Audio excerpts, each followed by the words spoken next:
Hello again, and I greet you from Northumberland in front of a long dark wood. So I've been thinking about this phrase lockdown that we're all in, and of course what it reminds me of is prison, as does the word cell. When I was back living in the States and part of the new monasticism network there, I met an amazing woman, a courageous woman who was part of the Plowshares movement. And if you don't know what that is, I suggest looking it up. But she did a nonviolent action against nuclear war. And as a result of it, and ahead of time she knew, she ended up in prison for a period of time. And I was amazed by her courage and her conviction to take this action knowing it would land her in prison. And she told us an amazing story about what it was like for her in the prison cell and the creative ways that she found to keep herself well, to connect with other people, and to pray in that space. And I was thinking about how different it is to be locked in when you've chosen it versus when it's thrust upon you. Also, not long ago it was St. Julian of Norwich's feast day, and I've been thinking about her and her confined space in that cell, and how, again, she chose that along with other anchorites of that time period. Chose that.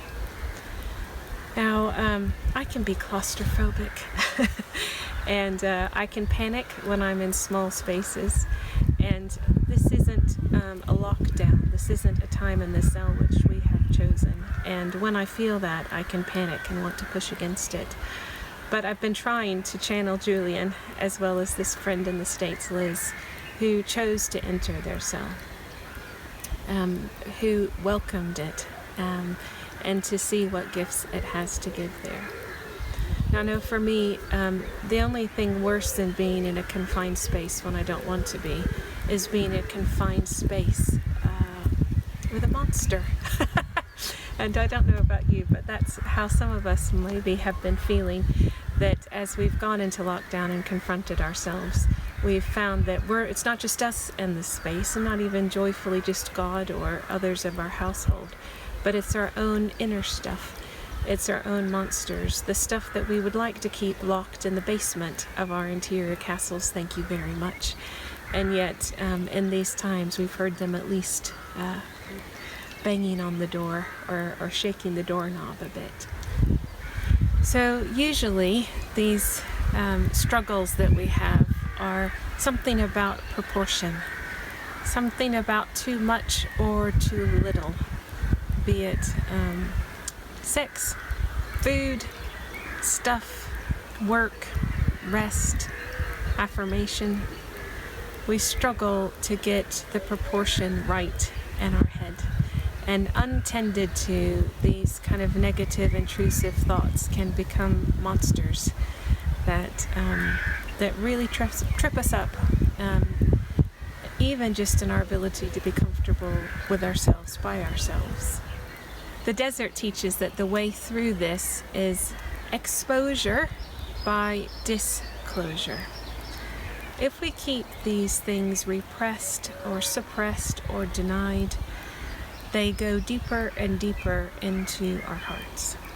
And the best way out is to not keep them hidden and to not keep them secret. But because they're scary, say you see a wolf in the woods and you think, and you think, go away, go away, go away, go away, push it back. Then next time you want to go for a lovely stroll through the woods, you think, gosh, that wolf is in there. It could jump out at me behind any tree, and it's probably stalking me right now. And so the woods, which might otherwise be an inviting place, a place of discovery, become a fearful place. And maybe you stop going into the woods altogether, because in spite of all the wonderful things that might be there, you know that there's this wolf lurking around. Friends, distractions are few these days, and fears are high. I think it's time for us to get to know our wolves, to get to know the beasts, the monsters that are lurking in our shadows. This is a golden opportunity, in a way, to have a look, because I think once we face these monsters, we learn about their appetites, learn their names, learn the gifts actually that they have to bring us, the more we can live in freedom and in joy. So the first thing I would say the desert teaches is just simply to have the courage to look at them. Stop screaming, stop running, let them come. Like with any wild thing though, that might take a little bit of time. So you could just open the door and peek. Yes, see you're there. Do that day 1, gather your courage. Day 2, maybe a little bit longer, and so forth. So just have the willingness inside to have a look at these things. I think the second thing is when you're going to any dark wood, take a candle or a lantern, whatever works for you, you'll know. But take a little bit of that with you. And finally, I think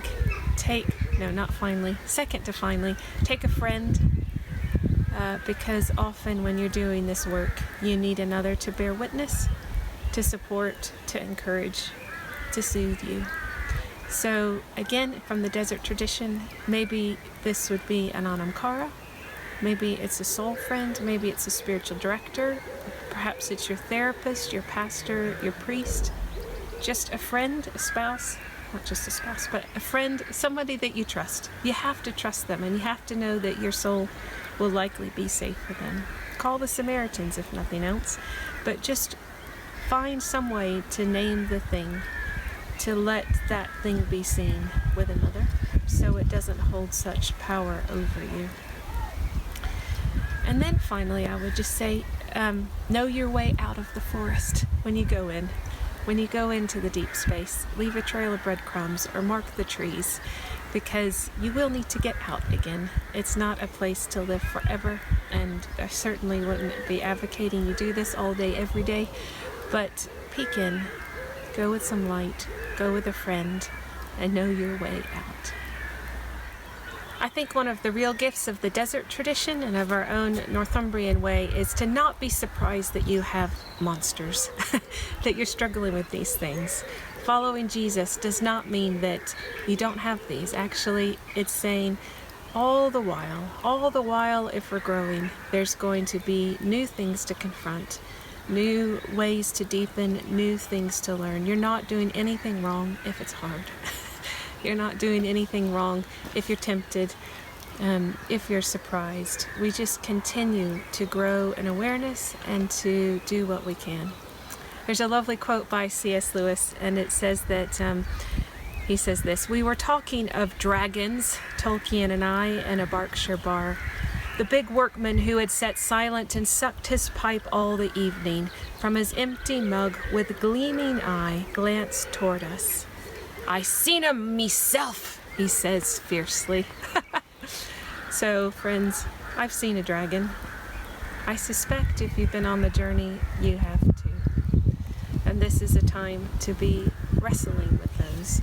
And I want to end with a simple prayer that we've used for a long time in community called Open My Eyes. Open my eyes, Lord, especially if they are half shut, because I'm tired of looking. Or half open, because I fear to see too much.